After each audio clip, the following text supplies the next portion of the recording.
ഇനി അതുപോലെ തന്നെ 1/4 ഇഞ്ചാണ് നമ്മൾ പറഞ്ഞത്. 1/4 ഇഞ്ച് മാർക്ക് ചെയ്തു, ഇവിടെ 1/4 ഇഞ്ച് മാർക്ക് ചെയ്തു,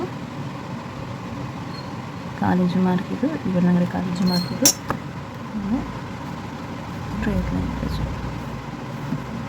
ഓക്കെ, നെക്സ്റ്റ് ഷോൾഡറാണ്. ഷോൾഡർ നമുക്ക് 1 ഇഞ്ചാണ് വേണ്ടത്. അപ്പോൾ 1 ഇഞ്ച് നമ്മൾ ഇവിടെ മാർക്ക് ചെയ്തു, ഇതിന് ഇവിടെ മാർക്ക് ചെയ്തു. ഓക്കെ, അപ്പോൾ ഇത്രയും പോർഷൻ നമ്മുടെ ഷോൾഡറാണ് വരുന്നത്. ഓക്കെ, ഈ ഒരു പോർഷൻ ഇവിടം വരെ ഷോൾഡർ. അപ്പോൾ നമ്മൾ ഇവിടം വരെ മാർക്ക് ചെയ്തു. അത് കഴിഞ്ഞ് കഴിഞ്ഞാൽ നമുക്ക് പിന്നെയുള്ള പോയിൻ്റ് എന്ന് പറയുന്നത് ഷോൾഡർ കഴിഞ്ഞ് നമുക്കിവിടെ വേസ്റ്റിലല്ല ഈ വേസ്റ്റ് ലൈനിൽ നമുക്ക് ഒരു സൈഡിലേക്ക് 1/2 ഇഞ്ച്, മറ്റേ സൈഡിലേക്ക് 1/2 ഇഞ്ചും, അങ്ങനെ മൊത്തം 1 ഇഞ്ചാണ് അവിടെ മാർക്ക് ചെയ്യണം. ഓക്കെ, ഒരു സൈഡിലേക്ക് 1/2 ഇഞ്ച്. അത് കഴിഞ്ഞ് കഴിഞ്ഞാൽ പിന്നെ ക്രോച്ച് പോയിൻ്റാണ്. നമ്മൾ ക്രോച്ച് പോയിൻ്റ് നേരത്തെ എടുക്കുന്നത് പറഞ്ഞു. ആ ക്രോച്ച് പോയിൻറ്റിൽ നിന്ന് ഒരു സൈഡിലേക്ക് നമുക്ക് 3/4 ഇഞ്ച് എടുക്കണം. ഓക്കെ, ഒരു സൈഡിലേക്ക് 3/4 ഇഞ്ച്. അപ്പോൾ നമുക്കത് എങ്ങനെയാണ് വരയ്ക്കാൻ നോക്കാം.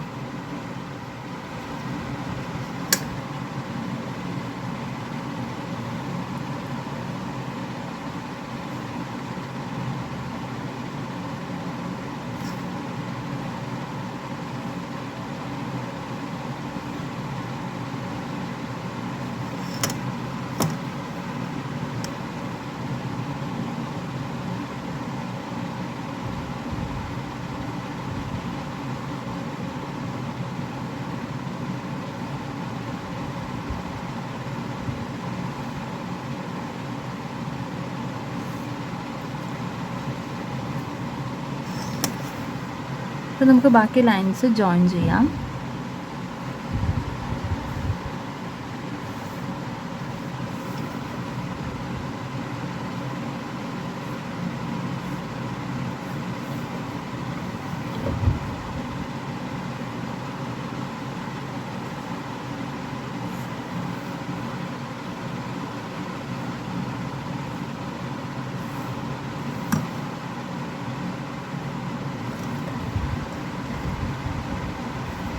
ഇനി അതുപോലെ തന്നെ ഇത് നമ്മൾ താഴത്തേക്ക് കൊണ്ടുപോകണം.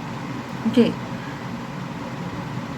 ഇത് താഴത്തേക്ക് പോകുമ്പോൾ നമുക്ക് കുറച്ച് പോയിൻറ്റ്സ് മാർക്ക് ചെയ്യാനുണ്ട് താഴത്തെ. അതും കൂടി ഞാൻ പറഞ്ഞുതരാം. അത് ഈ സൈഡിൽ ഞാൻ വരച്ച് കാണിച്ചു തരാം. ഓക്കെ, അപ്പോൾ നമ്മൾ ക്രോച്ച് പോയിൻ്റ് പറഞ്ഞു. ക്രോച്ച് പോയിൻറ്റിൽ നിന്ന് ഒരു സൈഡിലേക്ക് 3/4 ഇഞ്ചാണ് ഇവിടേക്ക് എടുത്തു, ഇവിടെ നിന്ന് ഇങ്ങനെ എടുത്തു. ഇനി നമ്മൾ ജോയിൻ ചെയ്ത് ലൈൻസ് ഇങ്ങനെ വരച്ചു. ഇനി ഞാൻ പറഞ്ഞു ഇവിടെ 8 ആണ് വന്നത്.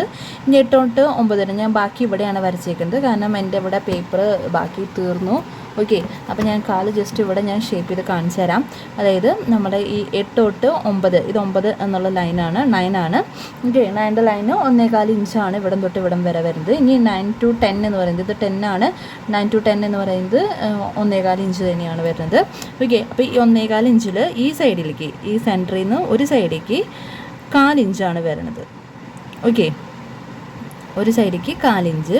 ഇപ്പുറ സൈഡിലും അതുപോലെ തന്നെ 1/4 ഇഞ്ച് വന്നു. ഓക്കെ, നമ്മുടെ ഉപ്പിറ്റി വെക്കുന്ന ഒരു പോർഷൻ എന്ന് പറയാം. നമുക്കിങ്ങനെ നിൽക്കണം, ഇങ്ങനെ ചെരിഞ്ഞിങ്ങനെ നിൽക്കണം ആ ഒരു രീതിയിൽ. ഇനി ഇത് എന്ന് പറയുന്നത് മൊത്തത്തിൽ 1 ഇഞ്ചാണ്. അപ്പോൾ ഒരു സൈഡിൽ 1/2 ഇഞ്ച് വരും, ഒരു സൈഡിൽ 1/2 ഇഞ്ച് വരും. അതിപ്പോൾ നമ്മൾ ഷേപ്പ് ചെയ്ത് വരുമ്പോൾ അതിന് വ്യത്യാസം വരും കേട്ടോ. നമ്മളിങ്ങനെ കാല് ഷേപ്പ് ചെയ്യുമ്പോൾ എന്ന് പറഞ്ഞു കഴിഞ്ഞാൽ നമ്മുടെ ഒരു അതായത് നമ്മുടെ വിരൽ ഇങ്ങനെ വരും അല്ലേ. ഇങ്ങനെ വന്ന് ഇങ്ങനെ കൊടുക്കുമ്പോൾ നമ്മൾ അതിൽ ഇത്തിരി അങ്ങോട്ട് വ്യത്യാസങ്ങളൊക്കെ വരും. എങ്കിൽ പോലും നമുക്കങ്ങനെ ഷേപ്പ് ചെയ്ത് എടുക്കാമെന്നാണ് പറയുന്നത്. ഓക്കെ, അപ്പോൾ ജസ്റ്റ് നമുക്കൊരു ഐഡിയ ആണ് കിട്ടുന്നത് എങ്ങനെയാണ്. അപ്പോൾ ഇത് ഇവിടെ നിന്നാകുമ്പോൾ നമുക്ക് ഇവിടെ നിന്ന് ഇങ്ങനെ കൊണ്ടുവന്ന് നമുക്ക് ഇതേപോലെ ഇങ്ങനെ കൊടുത്ത് ഇങ്ങനെ കൊണ്ടുവരാം അല്ലേ. നിന്ന് ഇങ്ങനെ കൊണ്ടുവന്ന് ഇങ്ങനെ. അപ്പോൾ ഇതാണ് നമ്മുടെ കാൽപാദത്തിൻ്റെ ഒരു ഷേപ്പ് വരുന്നത്. ഇനി ഇവിടെ നിന്ന് ഇങ്ങനെ നമുക്ക് ഇത്തിരി കൊടുത്ത് വിരലുകൾ കൊടുക്കാം. ഓക്കെ, അപ്പോൾ ഇതും അതുപോലെ തന്നെ നമുക്കിങ്ങനെ വിരലുകൾ കൊടുത്ത് അപ്പോൾ ഇത് കൊണ്ടുപോകാം. അപ്പോൾ ജസ്റ്റ് ഒരു ഇത് കിട്ടി. നെയിൽ ഇതാ നമ്മളിങ്ങനെ ജസ്റ്റ് ഒന്ന് വരച്ചു കൊടുത്തു. ഓക്കെ, അപ്പോൾ ഇതാണ് നമ്മുടെ ഷേപ്പ് എന്ന് പറയുന്നത്. ഓക്കെ, എല്ലാവർക്കും ഐഡിയ കിട്ടിയെന്ന് വിചാരിക്കുന്നു. അപ്പോൾ 1/4 ആണ് നമ്മുടെ 1 ബ്ലോക്ക് എന്ന് പറയുന്നത്. 1/4 ഇഞ്ചാണ്. അത് വെച്ചിട്ടാണ് നമ്മളിത് അത്രയും വരച്ചേക്കുന്നത്. അപ്പോൾ ഇതാണ് നമ്മുടെ ഒരു സ്ട്രക്ചർ, അല്ലെങ്കിൽ ബ്ലോക്ക് എന്ന് പറയുന്നത്. ഓക്കെ, ഇതിൽ ഡൗട്ടൊന്നും ഇല്ലയെന്ന് വിചാരിക്കണം. ഞാൻ ഏകദേശം എല്ലാം എഴുതിയിട്ടുണ്ട്. അപ്പോൾ എല്ലാം ഓക്കെ ആണെന്ന് വിചാരിക്കുന്നു.